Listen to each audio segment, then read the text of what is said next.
when it comes to finding the person you want to spend the rest of your life with. When you know, you know. And for two members of our military, they knew. But because they were both stationed in a war zone, they couldn't get married there and didn't want to wait until they got home.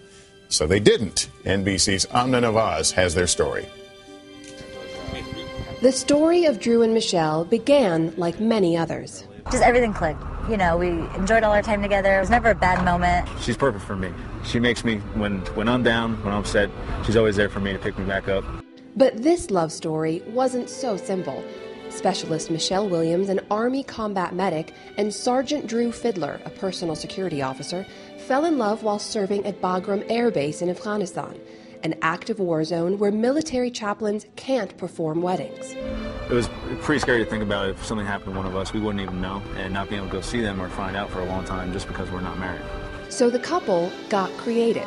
They hit the internet and found Minister Marty Stuhler offering something called a double proxy marriage service in Montana.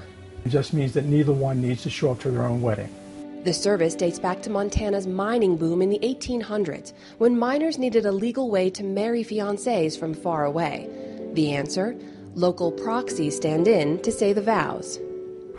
The modern twist on this old law is that more and more military couples are now making use of it.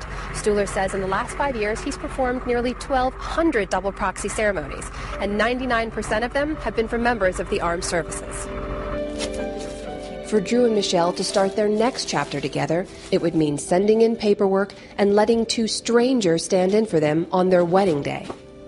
I was thinking about she'd never go for it, you know. Why is that? You know, any girl wants to have a dream wedding. Of course, when you're growing up, you picture flowers and, you know, delicious food and cake and just, you know, decorations and all that kind of nice stuff. A sacrifice they were both willing to make. The purpose of getting married isn't for the party itself, it's to be with that person. To give their unconventional love story a happy ending. For today, Amna Nawaz, NBC News, Bagram Air Base.